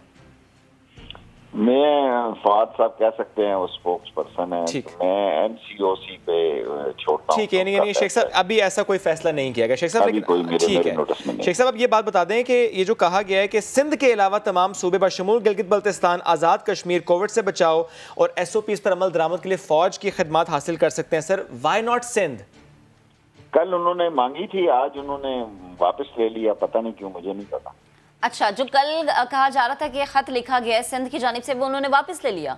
वो आज वापस ले लिया। तो शेख साहब कुछ वजह पूछी गई हो या पता चलाने की कोशिश की गई हो? क्योंकि सिंध हमें तो कोई रिक्वेस्ट करे तो हम तो नोटिफिकेशन जारी करते हैं। कल उन्होंने ये रिक्वेजिशन की थी और आज उन्होंने अपना लेटर वापस ले लिया। ठीक है शेख साहब, फिर ये बताएं। आपको मैं कह रहा हूँ, मुझे कहना नहीं चाहिए था ये, वैसे ऐसे हालात हैं मुल्क के, ऐसी बातें हमें नहीं करनी चाहिए, लेकिन ऐसा ही हुआ जैसा मैं आपको बता रहा हूँ। ठीक है, लेटर लिखा, लेटर वापस ले ले। शेख साहब अब ये बताएं कि एडमिनिस्ट्रेशन हम देखते हैं कि ज़ाहिर फेल हो जाती है, हम पुलिस को देखते हैं तो लगता है कि फेलियर है, ज़ाहिर फ़ौज तभी तलब की जाती है कि मामलात जो है वो नहीं काबू में आ रहे। तो क्या क्या प्लान तय किया गया? कितनी फ़ौज तैनात होगी, कैसे तैनात होगी, किस सूबे को कितनी फ़ौज दी जाएगी जो कि सिर्फ इस काम के लिए डिप्यूट होगी कि SOPs पर अमल दरामद हो? देखिए, ये तो फौज और वो सूबा बैठ के बात होगी और उसमें अंदाजा किया जाएगा कितने लोगों की जरूरत है। मैं तो कोई इतना इस पे राय नहीं रखता, मेरा तजुर्बा नहीं है, और जितनी जरूरत हुई फौज जो है वो अपना जो उनका एक तरीकाकार है उसके मुताबिक वो वहाँ तैनात होंगे। शेख साहब, यू अग्रीड कि it's a failure of police and administration? It's not a failure, it's the support for the civilian administration। और जरा वो बेहतर मुनज़्ज़म भी हैं और वो कई जरा एक रिस्पेक्ट भी है और उनकी बात भी सुनी जाती है। सो इसलिए ज़रूरी हो गया था कि ये भी कदम उठाया जाए। खुदा ना खास्ता हमारे यहाँ अगर इंडिया जैसा 3.5 और 4 लाख लोग एक दिन में, वो तो अभी बताते हैं ये कौन रिकॉर्ड 3.5-4 लाख, मुमकिन है वो 5 लाख ही हो, क्योंकि इंडिया में दूर दराज इलाकों में कौन काउंटिंग करने जाता है, कौन वहाँ ये करता है। मेरे ख्याल में 3.5 और 5 लाख के दरमियान उनका रोज का केस है और ये बढ़ता जा रहा है। सो इस मसले में मेरा ख्याल है एक बड़ा दानिशमंदाना फैसला है कि फौज को तैनात किया जाए। अच्छा शेख साहब, जो एक लास्ट सवाल आपसे मैं पूछना चाहूँगी, जो हमारे तज्जियाकार हैं जो बहुत गहरी नज़र रखते हैं, वो ये कह रहे हैं कि खान साहब नरेंद्र मोदी के कदम पे ना चले, क्योंकि नरेंद्र मोदी भी कह चुके थे कि हमने कोविड पे काबू पा लिया और बड़े अच्छे तरीके से दुनिया हमारी मौतरफ है। कुछ ऐसे अल्फाज हमने भी खान साहब के मुँह से सुने थे। तो जी खान साहब के लिए कहा जा रहा है कि वो नरेंद्र मोदी के कदम पे ना चले, लॉकडाउन का नफाज अभी से कर दें। आपकी क्या राय है? देखें, सब एक्सपर्ट्स रोज बैठते हैं, NCOC में सारे एक्सपर्ट्स हैं और वो फैसला करते हैं। हम तो यही कह सकते हैं कि अभी तक अल्लाह का फजल है, अंडर कंट्रोल है, ऑक्सीजन भी ठीक है, दवाइयाँ भी ठीक हैं और मरज भी जो है, वबा भी है, वो कंट्रोल से बाहर नहीं हुई, लेकिन अभी से तैयारी करनी जरूरी है और वो तैयारी कर रहे हैं। किसी वक्त भी NCOC जो फैसला करेगी उस पर अमल दरामद। शेख साहब, एक जुमला और, जो हालात इंडिया के हैं, ज़रा पड़ोसी मुल्क है हमारा, ऐसे में जो फैसल ईदी साहब ने एक लेटर लिखा कि एम्बुलेंसेस देना चाहते हैं, ऐसा ही गुड जेस्चर कोई हुकूमत की तरफ से भी इंडिया को दिया जा रहा है if they need support from Pakistan? मैं समझता हूँ कि इमरान खान ने एक बयान दिया है। अगर इंडियन में देखें ना, चीन से मदद नहीं दी और ऑक्सीजन वो सिंगापुर से ले रहा है, चीन ने भी यही ऑफर उनको की, लेकिन उसने सिंगापुर से लेनी और दूसरी जगहों से वो अमेरिका से मदद ले रहा है और मोबाइल ऑक्सीजन ले रहा है, लेकिन उसने चीन की इस रिक्वेस्ट पे कोई कान नहीं धरा। तो इमरान खान ने भी खुले दिल की उनको ट्वीट किया है, तो उसका जवाब क्या आता है अभी पहले उसका इंतजार कर लें। ठीक है शेख साहब, बेहद शुक्रिया, आप मौजूद थे। और जैसे वो शुभ बात भी करें ना के हवाले से, हमने देखा कि सैलाब हो या जलजिला हो, हमारे फौजी जवान जो है हमें हर वक्त सफ़े अव्वल में नज़र आते हैं कि वो जिस तरह से मुल्क की खिदमत के लिए हम वक्त तैयार रहते हैं। आगे बढ़ते हैं। आज के शो में आपकी मुलाकात एक ऐसी फैमिली से हम करवाते हैं जिसे कुदरत ने एक बड़े इम्तिहान से गुजारा है, मगर इसके बावजूद उनकी ज़ुबान पर हरफ शिकायत तक नहीं आया। क्या क्यों, और उन्होंने क्यों शिकायत नहीं की, क्यों इतना पुरअज़्म और उनका हौसला इतना बुलंद है, रेहान अहमद की रिपोर्ट में आपको दिखाते हैं। मैं इस वक्त शादमान टाउन के एक ऐसे घर के अंदर मौजूद हूँ कि जब मैंने इस घर के अंदर कदम रखा तो मुझे ऐसा महसूस हुआ कि जैसे मैं एक बहुत पुरसुकून गोशे के अंदर आ गया हूँ। मैं एक ऐसी जगह पर आ गया हूँ कि जहाँ पर अल्लाह ताला के कुछ पसंदीदा लोग रहते हैं, कुछ पसंदीदा इंसान रहते हैं, कुछ ऐसे लोग रहते हैं जिन पर अल्लाह ताला की ख़ास रहमत है, जिनके दिल को अल्लाह ताला ने सुकून दिया है। मेरे साथ मौजूद है जनाब अजहर लतीफ़ साहब। अब से कई साल पहले आँखों की बिनाई किसी वजह से इनकी जाती रही थी। इनकी जो मिसेज़ हैं मोहतरमा शाजिया साहिबा, उनके साथ भी यही कुछ माजरा रहा, कुछ हालात इस तरह के उनके साथ पेश आए, लेकिन उसके बावजूद भी उन्होंने हिम्मत नहीं हारी। हम उनसे बात करते हैं। अल्हम्दुलिल्लाह रब्बिल आलमीन, परवरदिगार आलम ने इस पोजीशन में भी मुझे बेशुमार काम करने की तौफीक अता फरमाई। और 17 साल की उम्र में जब मैं नाबीना हुआ तो उसके बाद से मेरे दिल में ये कसक जागी कि मैं अगर ख़ुद नाबीना हूँ तो क्या हुआ, मुझे बढ़ के और नाबीना अफराद की मदद करनी चाहिए। एक प्रोजेक्ट तो ये है कि अल्हम्दुलिल्लाह रब्बिल आलमीन मैंने अपने नाबीना दोस्तों के लिए, नॉर्मल लोगों के लिए यूट्यूब पे एक चैनल मुतारुफ़ कराया, book share Pakistan audio library. जी हाँ, ये book share Pakistan audio library का मेन मकसद नाबीना अफराद के लिए मुख्तलिफ ऑडियो बुक्स प्रोवाइड करना था। उसके अलावा फिर मैंने और मज़ीद इस सिलसिले में मैं रुका नहीं, बल्कि मैंने kurtuba.org का को मुतारफ़ करवाया अपने दोस्तों के दरमियान। इस पे भी मैं नहीं रुका। अल्हम्दुलिल्लाह रब्बिल आलमीन, मैंने 3 हॉस्पिटल्स यहाँ अपने ब्लाइंड हज़रात के लिए फ्री करवाए कि हमारे ब्लाइंड हज़रात अगर वहाँ जाएँ तो उन्हें जो है बेशुमार सहूलतें वहाँ पर दस्तयाब होंगी। कैसे हासिल करें शुक्र की जो ये नेमत है, ये हम कैसे हासिल करें? अपने से नीचे देखें तो शुक्र की खुद ब खुद शुक्र करने को दिल चाहेगा। शादी के 2 साल बाद हुआ था ऐसा, आहिस्ता आहिस्ता बिनाई कम होनी शुरू हुई तो मैंने इनको बताया हस्बैंड को अपने, उन्होंने फिर चेकअप वेकअप करवाया तो फिर पता चला कि वो पर्दे की मसला था, थोड़ा पर्दा हिल गया, लेकिन उसका कोई इलाज नहीं था। तो घर के कामों की अंजामदही में कभी कोई मुश्किल या कुछ इस तरह से आप क्या क्या काम करती हैं घर के? थोड़ी सी होती थी शुरू में, क्योंकि मैं शुरू से तो ब्लाइंड नहीं थी, तो जब ब्लाइंड हुई हूँ तो ज़रा सा मसला होता था मुझे, लेकिन ससुराल वालों ने बहुत संभाला, बहुत किया, तो फिर आहिस्ता आहिस्ता वो भी परेशानी ख़त्म हो गई। कभी दिल चाहता है कि अजहर साहब तारीफ़ करें? अजहर साहब तो बस तारीफ़ करते ही रहते हैं, और सबसे पहले तो अल्लाह ताला की शुक्र अदा करना चाहिए कि वो उन्होंने ऐसा शौहर मुझे दिया है जो हर वक्त जो है मेरी मतलब ख्याल रखते हैं मेरा। बीनाई से महरूम अजहर और शाजिया के बच्चे एमन और एहसन घर के कामों में वालिदैन का हाथ बटाते हैं। उनके बच्चे तो बस वालिदैन की मोहब्बत में अंधे हैं। मुझे कुछ भी महसूस नहीं होता, मुझे तो बल्कि फील ही नहीं होता कि मेरे पेरेंट्स ब्लाइंड हैं। कभी भी ऐसा नहीं होता कि हम लोगों को ये महसूस हो, क्योंकि बाबा ने हर तरह की हमें आसाइशें दी हैं, हर तरह से हम लोगों को सपोर्ट किया है, तो हम लोगों को कभी ये महसूस नहीं होता कि हम लोग ब्लाइंड की फैमिली से ताल्लुक़ रखते हैं, ऐसा कुछ नहीं है। तो घर से बाहर जाने आने पे किसी तरह की कोई पाबंदी आपके वालिद की तरफ से? नहीं, हमें किसी तरह की कोई पाबंदी नहीं मिली, बल्कि उल्टा मेरे बाबा ने हमें हमेशा कॉन्फिडेंट दिया है कि जहाँ जाना है, जिस वक्त जाना है जाओ, लेकिन उनको बताकर और एक लिमिट में। कि खुदा के कुछ बंदे ऐसे भी हैं जो दुनिया की हर बात से बेखबर अपनी ही एक दुनिया में जीते हैं, और उस दुनिया में सब्र है, शुक्र है और इंतज़ार है उस वक्त का जब रोज़े जज़ा का सूरज तुलू होगा। ये जो हम आपको पैकेजेस दिखाते हैं, रिपोर्ट्स दिखाते हैं, हम इसलिए दिखाते हैं कि जितने भी देखने वाले लोग हैं यकीनन कोई ना कोई किसी मुश्किल से गुजर रहा होता है। तो इस तरह की रिपोर्ट देखने से, इस तरह की फैमिली से मुलाकात करने के बाद हमारा हौसला मजीद बढ़ जाता है। माह सयाम की बरकतें समेटने में मुसलमान तो पेश पेश हमें नजर आते ही हैं। जगह जगह इफ्तार होता है, जगह जगह दस्तरखान लगे होते हैं, लेकिन लाहौर में एक मसीही जोड़े ने इफ्तार दस्तरखान सजाकर मुसलमान बहन भाइयों के दिल जीत लिए हैं। आयशा अता की रिपोर्ट आपको दिखाते हैं। रोजा खोलने वाले मुसलमान मगर इफ्तार करवाने वाले गैर मुस्लिम। लाहौर के मसीही जोड़े ने मजहबी रवादारी और भाईचारे की नई मिसाल कायम कर दी। 15 साल से माह मुकद्दस में मुसलमानों को अपना मेहमान बना रहे हैं। इफ्तार अपने मुसलमान भाइयों को दे रहे हैं तो वो भी हमारे साथ तावन कर रहे हैं, हमारे साथ मोहब्बत शेयर कर रहे हैं। ये मोहब्बत का एक पैगाम है पूरी दुनिया में।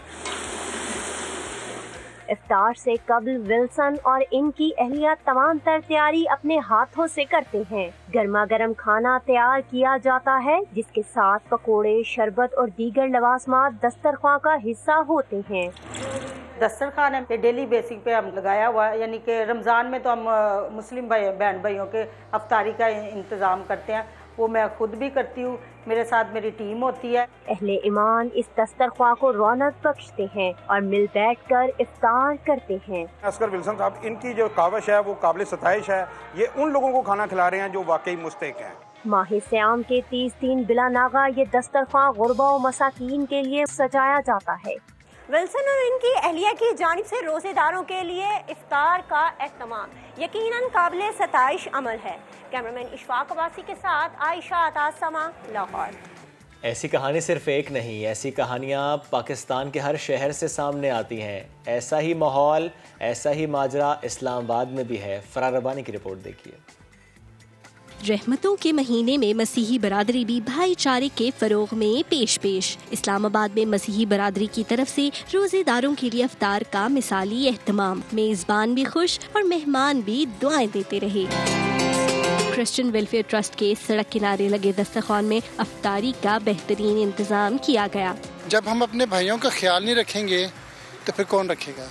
हमने ये सबक सिखाने के नहीं यार, हम सब बराबर हैं। हमें इस चीज़ में बढ़ चढ़ के हिस्सा लेना चाहिए। रोजेदार भी अपने मसीही भाइयों की इस काविश पर खुश हैं। इससे हमारा आपस में भी इत्तेफाक बढ़ेगा और हम जो है ना एक कौम है। जब पाकिस्तान में रह रहे हैं तो जो कोई क्रिश्चियन है या मुस्लिम है, जो भी हैं, हम पाकिस्तानी हैं और ये इस चीज़ का मुजाहरा किया जा रहा है। पाकिस्तान में ऐसा इक़दाम पूरी दुनिया के लिए एक बेहतरीन पैगाम है। कैमरामैन सैयद बाजिद अली के साथ फरार रब्बानी, समा, इस्लामाबाद। एक ब्रेक लेंगे, वापस आएंगे, साथ रहिए।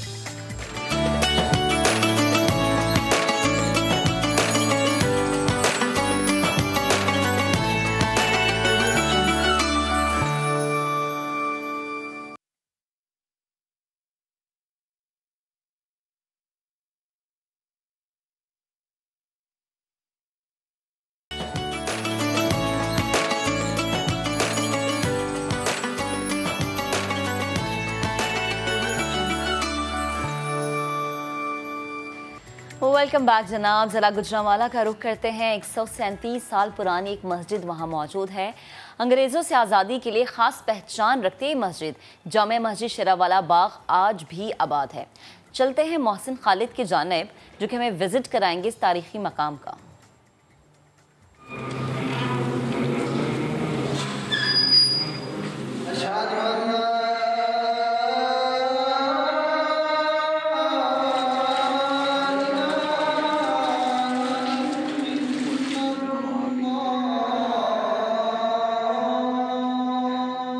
चूने, मट्टी और दाल से बने 3 आलीशान सफेद गुंबद, साफ पानी का पुराना तालाब, दीवार पर अरबी और फारसी की खूबसूरत खत्ताती। यह है इस्लामी फ़न तामीर का शाहकार मरकजी जामिया मस्जिद शेरावाला बाग। बहुत पुरानी मस्जिद है, तकरीबन 150 साल पुरानी मस्जिद है। तालाब के अंदर वज़ू करते हैं और वज़ू करके बहुत ही ज़्यादा खुश होते हैं। और तालाब के अंदर मछलियाँ भी हैं और मछलियों को दाना वगैरह भी डालते हैं और इसकी सफाई का भी अहतमाम भी किया जाता है। और दूर दराज से लोग यहाँ पर आते हैं, इस मस्जिद को देखकर सुकून भी हासिल करते हैं और इस तालाब को देखकर भी उनको बहुत ज़्यादा खुशी होती है। इस मस्जिद और मदरसे में सारे मसालक के उलमा तालीम हासिल कर चुके हैं। अंग्रेज़ के दौर में ये मस्जिद तहरीक आज़ादी का मुकामी मरकज़ रही। 1884 में ये मस्जिद बनी है। 1919 में जलियांवाला बाग पर अंग्रेज़ ने जो दहशतगर्दी की थी और एक बाग के अंदर मुसलमानों को या वहाँ के जलसे में शुरका को गोलियों से उड़ाया था और शहीद किया था, उसके रद्द-ए-अमल में पूरे मुल्क में, हिंदुस्तान में एक बगावत की फ़िज़ा कायम हो गई थी। तो गुजरांवाला पर भी उसका असर था, यहाँ भी बगावत हुई, जिसे दबाने के लिए फिर बमबारी की गई थी। ये मस्जिद तमाम तहरीकात का मरकज़ रही है। जितनी बड़ी तहरीकें उठी है या जितने बड़े फ़ैसले हुए हैं इलाक़ाई सतह पर, मौसर फ़ैसले, वो यहाँ होते रहे और तमाम मसालिक के लोगों ने यहाँ तालीम हासिल की है। रोयते हलाल कमेटी से पहले रमज़ान और ईद का चांद देखने के लिए इजलास इसी कदीम मस्जिद में हुआ करते थे। अंग्रेज़ दौर में तामीर की जाने वाली जामिया मस्जिद शेरांवाला बाग इस्लामी फ़न तामीर का शानदार नमूना है। ये मस्जिद सिर्फ इबादत गाह ही नहीं बल्कि एक बेहतरीन तारीख़ी मुकाम भी है। कैमरामैन शबीर हुसैन के साथ मोहसिन खालिद, समा, गुजरांवाला।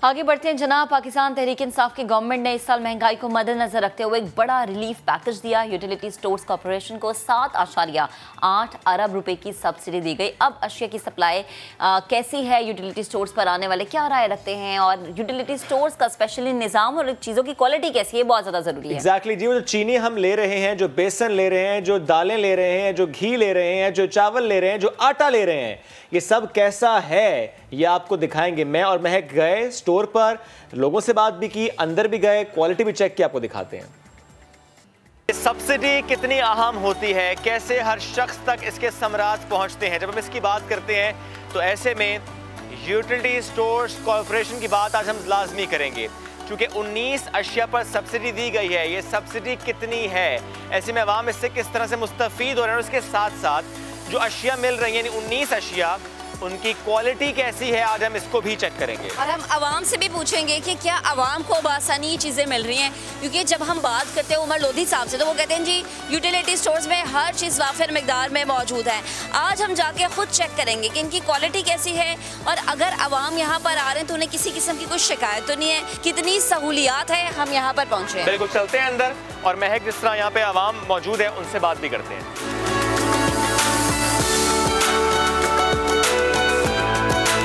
तो जनाब एक खातून मेरे साथ मौजूद है, उनसे मैं जानती हूँ। अस्सलाम वालेकुम। वालेकुम सलाम। अच्छा, मुझे बताएं कि आपको चीज़ें यहाँ पर आसानी से मिल रही हैं? आसानी से, बस लाइन में लगना पड़ता है वैसे। और लाइनें लंबी होती हैं? लाइनें लंबी होती है। हम सुबह से आए हुए हैं, 11 बजे के आए हुए हैं। अभी 11 बजे से आए? 11 बजे। अच्छा, ये तो नहीं कह दिया जाता कि जी ये चीज़ कम हो गई है, आज नहीं है, कल आके ले लेना? बोल देते हैं कभी कभी। क्या चीज़ नहीं होती? कभी कल लेने आते, मेरा भाई छोटा वाला चीज़ लेने आता तो आटा नहीं था, वो कहते आज ले जाना। वो आज आटा आप लेने आए हैं? जी, आटा लेने। अच्छा, चीनी सही मिलती है? चीनी सही मिलती है, मतलब ये चीनी पे शॉर्टेज नहीं है? नहीं। इसमें कोई रिलीफ नजर आ रहा है as compared to super stores?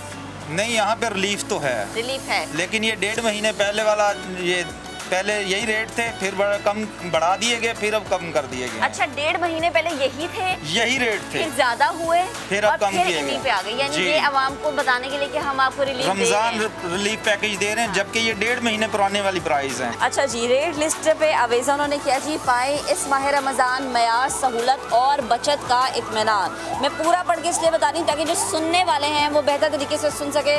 वज़ीर आज़म पाकिस्तान की जानिब से रमज़ान पैकेज, बचत पैकेज जो है 2021 के तहत 19 अशिया ऐसी हैं जिन पर आपको खुसूसी रियायत दी जा रही है। ये वो अशिया जो घर की बुनियादी ज़रूरियात होती है, जैसे कि आटा, दालें, चीनी, घी, इसके अलावा डिफरेंट दालों को इसमें डिफ़ाइन किया गया है। इसके अलावा मशरूबात हैं, मसाला जात है। यहाँ पर आवाम किसी हद तक हमें सेटिस्फाई नज़र आ रही है। इसी तरह कुकिंग ऑयल आपको यहाँ पर 20 रुपये लीटर सब्सिडी पे मिल रहा है। और जो हर घर की ज़रूरत होती है, लाल शरबत यानी कि रूह अफ़ज़ा आप इसे कह सकते हैं, आप इसे जामे शीरी कह सकते हैं, वो भी 25 रुपये पर बोतल पर सब्सिडी आपको मिल रही है। तो जनाब, ये खुसूसी रियायत का पैकेज जो है ये वज़ीर आज़म इमरान खान की जानिब से मुतारिफ किया गया है। चीनी में फ़ायदा नज़र आ रहा है? चीनी में 68 के बाद 100 रुपीज़ 100 रुपीज़ की है, यहाँ पर 68 की। अच्छा खासा फ़ायदा है। अच्छा, चीज़ों में काफ़ी डिफरेंस। फिर आपने आटा भी खरीदा? आटा भी मुझे, और फिर आपने वो कुकिंग ऑयल भी खरीदा।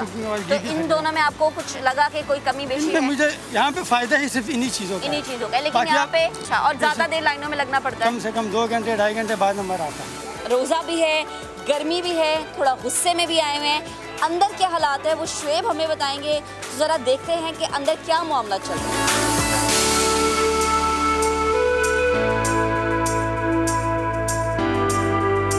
10 किलो चक्की का आटा मिल रहा है 400 रुपये, यानी मार्केट की निस्बत यहाँ पर मिल रहा है सस्ता। ज़ाहिर है सब्सिडी है और स्टॉक्स मौजूद हैं। जो ये कहे कि स्टॉक्स मौजूद नहीं है, तो मुख्तलिफ स्टोर्स पर स्टॉक्स मौजूद हैं। हाँ, कहीं पर ज़रूर ऐसा हो सकता है कि स्टॉक ना हो क्योंकि डिमांड ज़्यादा है। इस डिमांड को मीट करने की कोशिश की जा रही है। ज़रा सा आगे बढ़ते हैं और जोनल मैनेजर हैं ताहिर साहब, वो यहीं पर मौजूद हैं, उनसे भी गुफ्तगू करेंगे। अस्सलाम वालेकुम सर। सर, मेरा ख्याल है डिमांड बहुत ज़्यादा है कि आप बेसन ख़त्म हो गया। इंशाल्लाह अभी जो है ना आ जाएगा घंटे डेढ़ के अंदर, क्योंकि सप्लाई आ रही है और ये सारा सिस्टम रोज़ के रोज़ हम जो है ना रिफ़िल करते हैं। तो वो उसमें कोई देखा है हमने, हमें डिमांड थी, तो इंशाल्लाह घंटे डेढ़ के अंदर वो भी जला जाए। बल्कि हर चीज़ आप देखें, हर चीज़ जो है ना वो पड़ी है। बिल्कुल। और सर आपकी इजाज़त से मैं चाह रहा हूँ मैं चावल भी ज़रा चेक कर लूँ, क्योंकि ये एक पैकेट है जनाब, इसको खोल लेते हैं। इसे देखें, ये पक्की बासमती है। और अच्छा सर, ये मैं सही समझ रहा हूँ, ये सेला है और ये पॉलिश्ड है? हाँ जी, हाँ जी, यानी जहेज पर हमारी जो स्पेसिफिक है उसके मुताबिक बना हुआ है। सही है। और ये मिल रहा है 5 किलो का बैग 700 रुपए का। हाँ जी, हाँ जी। सर ज़रा इस पे आ जाते हैं चने की दाल पर, और चने की दाल का पैकेट भी खोलते हैं और चेक करते हैं कि चने की दाल कैसी है, क्योंकि ज़ाहिर है ये ज़रूर कहा जाता है कि शायद कोई गड़बड़ है। ये सर पॉलिश दाल होती है? पॉलिश कोरी दाल है और ये बड़ी साफ़ सुथरी और ग्रेडिंग से जो है ना चाल है, इसकी अच्छी दाल जो है वो आपको नहीं मिलेगी। देखते हैं आप। ठीक है जी, ज़बरदस्त दाल है, बिल्कुल ठीक हो गया। इसी किस्म के कोई आप बताएंगे मिक्सिंग? अच्छा सर, ये बड़ी साफ़ सुथरी दाल है, इसमें कोई गंद नहीं? सर ये हमारी जो मैनेजमेंट है हायर अथॉरिटी, उनका कमाल है, उन्होंने बहुत ज़्यादा सख्ती की। नीचे लेवल तक भी RM है, ZM है और अच्छी परचेजिंग जो है ना हमारे हेड ऑफिस कर रहे हैं। सर लोग कहते हैं चीनी अच्छी नहीं है यूटिलिटी स्टोर की, सर चेक तो कराएं। सर ये देखें, ये खोलें इसे, ये मोटी चीनी है, इससे अच्छी चीनी और क्या चीनी है हो सकती है? ये खोलें और ये देखें, मोटी चीनी है, इससे ज़्यादा अच्छी और कौन सी चीनी है? बेहतरीन जी, ये मोटी चीनी है। इसमें बताएं इसमें क्या कमी है चीनी में? यानी वो बारीक वाली वो शुगर नहीं है? इम्पोर्टेड होती थी ये, क्योंकि हमारी अपनी पाकिस्तान की है। चाहे वो ज़्यादा सामान भी लें, उन्हें 2 किलो से ज़्यादा चीनी नहीं दी जा रही। सर उसकी मेन वजह ये है कि हमारी एक कोशिश है कि जी मैक्सिमम लोगों को जो है ना उसे दी जाए।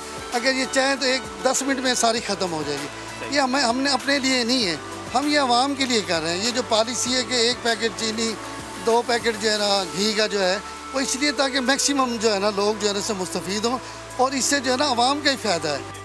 हम आ चुके हैं जनाब अब लाल शरबत के इस डिपार्टमेंट में। चूँकि ज़ाहिर है गर्मी का मौसम है, सबसे ज़्यादा डिमांड होती है कि दस्तरखान पर लाल शरबत हो। सर इस पे कितनी बचत है? इस पे जो है ना फी बोतल जो है वो 22 रुपए की बचत है, छोटी बोतल पे, यानी 500 ml पे। हाँ जी 500 रुपये। ये बोतल है इस पे 22 रुपए की है, जो इससे बड़ी पे उस पे 29। अच्छा, ये 800 ml पे 22 रुपए की बचत है, ठीक हो गया। तो हमारी तमाम पे इसी तरह जो है ना ये रेट जो है ना हमारे कम है और इस पे जो है ना और आवाम ले रही है इसे जो है वो। इस पे डे टू डे स्टॉक भी आ रहा है, आप देख रहे हैं कि रश है और अवेलेबिलिटी है हर चीज़ की। सबसे ज़्यादा सर किस चीज़ की डिमांड है इस दफ़ा? लेकिन इस सबसे ज़्यादा डिमांड हो तो घी और चीनी है। घी और चीनी। और यहाँ आकर एक और अच्छी खबर हमें सुनने को मिली, वो ये कि सिर्फ 19 अशिया नहीं, जो भी आइटम यहाँ पर मौजूद है वो मार्केट की निस्बत कम दाम में मौजूद है। सर ये कैसे मुमकिन है? इस पर तो सब्सिडी नहीं दी खान साहब ने। इस पे ये है कि इस पे हम जब परचेज करते हैं तो कुछ हम जो है ना डिस्काउंट जो है ना पार्टी से लेते हैं। अच्छा। और कुछ अपना जो हमारा मुनाफा जो हमारे जो उसमें से भी ये भी कम अज़ कम 15 से 20% जो है ना बाज़ार से कम है। सारा फूड आइटम यानी स्टोर में जो भी आइटम पड़ा है वो बाज़ार से 15 से 20% जो है ना उसकी जो है ना वो कम है उस रेट पे। ऑयल की बात कर लेते हैं, घी की बात कर लेते हैं, इस पे कितना फ़र्क है? क्योंकि ज़ाहिर है ये भी डिमांड पर है। सर ऑयल घी कितने ब्रांड्स हैं जिस पर सब्सिडी है? देखें जी बात ये कि जो ऑयल है उस पर 20 रुपये हम जो है ना वो दे रहे हैं। अच्छा, ठीक है। जो पर लीटर जो घी है वो हमारे कोई 5-6 कंपनी है, जिसमें माल्टा है, मनपसंद है, बरकत है, मान है, दिल यानी जो हमारे से वो 170 रुपये का है। इसके अलावा जो डालडा है या हबीब है वो भी हमारे पास है, सोया सुप्रीम है, वो सारे, लेकिन वो भी बाज़ार से कम है। वो बाज़ार से यानी ज़्यादा नहीं है, उसमें भी हमने अपनी तरफ से कुछ कम किया है, लेकिन वो इसलिए ताकि अवाम फैसिलेट हो उसमें। तो उसमें बगैर जो दूसरा घी है वो जो 170 वाला है वो हमारा डेली आ रहा है, वो डेली जो है ना। यूटिलिटी स्टोर्स कम है, लेकिन इसमें हम ये ज़रूर कहेंगे उतनी अशिया लेकर जाइए जितनी आपकी एक हफ्ते की ज़रूरत की है, उससे ज़्यादा ना लेकर जाइए। ज़्यादा लेकर जाएंगे तो दूसरे का हक मारेंगे, दूसरा तकलीफ़ में होगा, तो ये नहीं करना। इस रमज़ान सवाब के लिए दूसरे को मौका दीजिए, जगह दीजिए कि वो आए, वो भी ग्रॉसरी करे, उसके दस्तरखान पर भी जो चीज़ जाए वो महंगी वाली ना हो, यहाँ से लेकर जाए सस्ती और मयारी।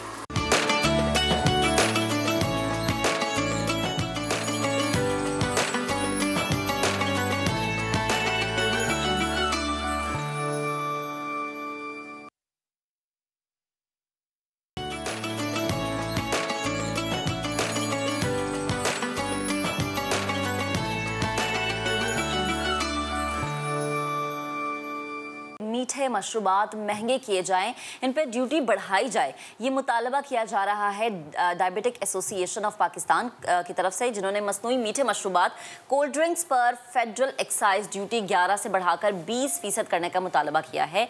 एसोसिएशन के मुताबिक मसनूई मीठे मशरूबात और कोल्ड ड्रिंक्स के इस्तेमाल से मोटापा बढ़ता जा रहा है, जिसकी वजह से ज़ियाबतीस का मरज़ जो है वो भी बढ़ रहा है। हमारे साथ इस वक्त डायबिटिक एसोसिएशन ऑफ पाकिस्तान के सेक्रेटरी प्रोफेसर अब्दुल बासित और डॉक्टर जवेरिया महमूद हमें ज्वाइन कर चुके हैं, उनसे बात करेंगे। डॉक्टर साहब, सबसे पहले आपकी जानिब आती हूँ, कहिएगा जो मुतालबा आप लोगों की जानिब से किया गया है, क्या इसकी दुनिया के किसी और हिस्से में हमें मिसाल मिलती है कि दुनिया के कहीं और ममालिक में भी इस तरह का मुतालबा किया गया हो और फिर ये मुतालबा माना भी गया हो? अच्छा, पहली बात तो यह कि आप लोगों का बहुत शुक्रिया, आपने इतने स्पेशल इनिशिएटिव के लिए हमारा साथ देने का तय किया। पूरी दुनिया में से इस वक्त 40 मुल्क तो ऐसे हैं जिन्होंने ये टैक्सेस बढ़ाकर शुगरी ड्रिंक्स की कंजम्पशन कम करा के अपनी यहाँ डायबिटीज़ और मोटापा यानी ओबेसिटी कम करा ली, जिसका मतलब है आगे हार्ट डिजीज़, स्ट्रोक वगैरह सब कम करा लिए।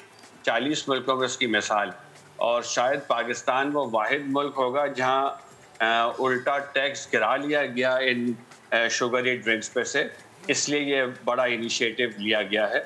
और डायबिटिक एसोसिएशन को मैं रिप्रेजेंट कर रहा हूँ, लेकिन इससे पहले पनाह वालों ने, which is Pakistan national heart association ने, फूड पॉलिसी प्रोग्राम PHRC, इन्होंने मिनिस्ट्री के अम्ब्रेला में ये सिफारिशात रखी हैं कि पार्लियामेंट इसको ओके करे, मिनिस्ट्री ऑफ फाइनेंस इसको ओके करे और टैक्सेस को दोबारा से बढ़ाया जाए और अच्छी मिकदार में बढ़ाया जाए ताकि रेवेन्यू जनरेशन हो, ठीक, और हेल्थ पे वो रेवेन्यू इस्तेमाल हो। अच्छा प्रोफेसर साहब, ये बताइएगा मुझे, जो हमारा लाइफ स्टाइल है, जिस तरह के हम खाने खाते हैं, जिस तरह के हम ड्रिंक्स इस्तेमाल करते हैं, इवन बच्चे भी जो शुगरी सीरियल्स का इस्तेमाल करते हैं, तो इन सारे मामलों को देखते हुए जो सर्वेज होते हैं डायबिटीज़ से मुताल्लिक, वो सर्विस क्या बताते हैं? पाकिस्तान में इसका ग्राफ क्या शो करता है? जी हाँ, पाकिस्तान के अंदर जो हमने नेशनल सर्वे किया था PHRC और मिनिस्ट्री के कोलैबोरेशन में, तो उसमें हमने दिखाया था 40% लोग, 40% लोग जो डायबिटिक हैं या डायबिटिक होने वाले। और आप सही फरमा रहे हैं, उसमें एक मेन रीज़न है बच्चों का मोटापा और ओबेसिटी,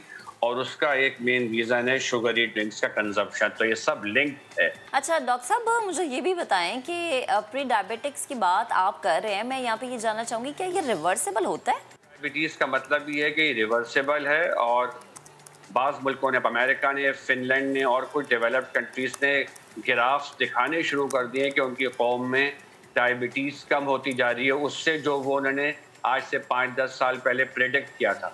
तो प्रेडिक्शन पे प्री डायबिटीज़ रख के कि ये बढ़ेगी, वहाँ कम होने लग गए हैं बिकॉज ऑफ अच्छे प्रिवेंशन प्रोग्राम्स। और पाकिस्तान में जिस तरह की प्रोजेक्शन चल रही है, तो हम अभी 4th हैं इंटरनेशनली, लेकिन अगर हमने कुछ रोकथाम अभी से नहीं करी तो आगे 2045 तक हम 3rd नंबर पे चले जाएंगे। इसलिए बहुत ज़्यादा अर्जेंट इशू है कि गवर्नमेंट इसको देखे कि sugary drinks one of the main cause हैं, इस पे टैक्सेस लेवी कर और हमारी हेल्प आउट कर दें प्लीज़, और ख़ास तौर पे हमारी यंगर जनरेशन और हमारे बच्चों के लिए। ठीक, डॉक्टर जवेरिया भी हमारे साथ मौजूद हैं, उन्हें भी शामिल गुफ्तगू करते हैं। जवेरिया, आप मुझे बताएं, ये जो मीठे मशरूबात महंगे करने की बात की जा रही है, आपकी नज़र में ये मुतालबा कैसा है? क्या वाकई ये लाल शरबत और फ़ौरन से इफ्तार में आप ये पी लेते हैं, पूरे दिन का रोज़ा रखने के बाद आपकी सेहत के लिए बहुत ज़्यादा नुकसानदेह है? जी, यहाँ मैं चलूँ कि फास्टिंग कंडीशन में, रोज़े की हालत में हमारी बॉडी में सबसे ज़्यादा इलेक्ट्रोलाइट इम्बैलेंस होता है, और उसको रिकवर करने के लिए हम स्कंजबीन, वाटरमेलन, जैसे आजकल हमारे पास मौसमी फल मौजूद हैं जिसमें फ्रुक्टोज पाया जाता है, जैसे कि तरबूज है, खरबूजा है, या फिर फालसे का जूस है। अब हेल्दी फूड जो हेल्दी फ्रुक्टोज है, फ्रूट शुगर है, लैक्टोज जो मिल्क शुगर्स है, उनको प्रमोट कर सकते हैं। पर यहाँ पे एक चीज़ क्लियर करती जाऊँ कि एनर्जी ड्रिंक्स में कोई एनर्जी नहीं है, और सिवाय इसके कि वो मोटापा, और पाकिस्तान इस टाइम 9th नंबर पे है मोटापे में, और स्पेसिफिकली अगर रमज़ान के हवाले से देखा जाए तो बहुत सी जगहों पे लोग ऑलरेडी जो मशरूबात है उनमें और चीनी और बेतहाशा नमक का इस्तेमाल करते हैं, जिससे हाई ब्लड प्रेशर और डायबिटीज़ की टाइप 2 डायबिटीज़ की बीमारियों में मुब्तला होते हैं। तो अगर इस पे डिजीज प्रिवेंशन कंट्रोल में अगर हम जाएं और कम्युनिटी मेजर्स लें तो ये एक बहुत ही अच्छा इकदाम है। अगर गवर्नमेंट ऑफ पाकिस्तान इसको इम्प्लीमेंट करे तो मेरा ख्याल है कि काफ़ी हद तक इस पे काबू पाया जा सकता है। पर फिर भी वो लोग जो कि बहुत ज़्यादा सॉफ्ट ड्रिंक्स और कार्बोनेटेड बेवरेजेस और उसके साथ ही साथ ना सिर्फ मीठे मशरूबात बल्कि मीठी चीज़ों का भी बेतहाशा इस्तेमाल करते हैं और फिर बहुत से मसाइल में आते हैं, तो उन लोगों को चाहिए कि अपनी पर्सनल विल को भी कंट्रोल करें और उनको हेल्दी जूसेस से, फ्रेश जूसेस से और उसके अलावा ल्यूकवार्म वाटर, गर्म पानी, मतलब आप हेल्दी चीज़ों से उसको रिप्लेस करें। सही जवेरिया, हेल्दी चीज़ों से रिप्लेस करने की बात तो अपनी जगह, लेकिन ज़रा नाज़रीन को समझाइए तो सही कि ये जो रिफाइंड शुगर होती है ये लाल शरबत में कितनी होती है, ये स्क्वाश में कितनी होती है, एक कार्बोनेटेड ड्रिंक्स में कितनी होती है, और वो जो एथलीट बना एक कैन होता है जो कि एनर्जी ड्रिंक होता है, ये उसमें कितनी होती है?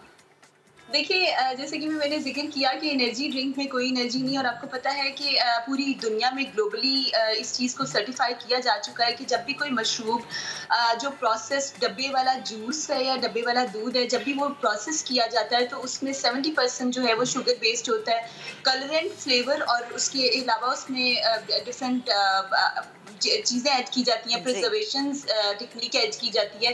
अच्छा, ये वो तमाम चीज़ें हैं जो कि इंसानी सेहत के लिए बहुत ज़्यादा हद तक इसके साइड इफ़ेक्ट्स हैं। मतलब आप थोड़ा भी देखिए, सफ़ेद नमक का कहते हैं ना कि आप डेली इस्तेमाल करें, आप सफ़ेद चीनी का डेली इस्तेमाल करें तो it's like a small poison. ये बहुत it's like a small may it be 1 teaspoon the refined sugar is harmful? देखिए, आप जब भी किसी चीज को प्रोसेस करते हैं, चाहे वो प्रोसेस्ड आटा हो, प्रोसेस्ड चीनी हो या फिर प्रोसेस्ड दूध हो, 3 चीजें, 3 leading poisons, these are called white poison. आपको नहीं लगता एक तरफ जबकि हम बार बार इसकी बात भी करते हैं कि refined sugar is harmful, it's like a poison, और दूसरी जानिब उसी चीनी के हुसूल के लंबी लंबी कतारों में लग रहे हैं हम बाहर क्योंकि मिल नहीं रही। हम उस माशरे से ताल्लुक़ रखते हैं जहाँ पे अच्छी और बुरी चीज़ों के बारे में बताया जाता है और बार बार बताया जाता है कि ये प्रोसेस्ड है, ये नहीं प्रोसेस्ड, ये हेल्दी है, इसका सोर्स ये है, ये यहाँ से आ रही है, एनिमल सोर्स है या प्लांट सोर्स है।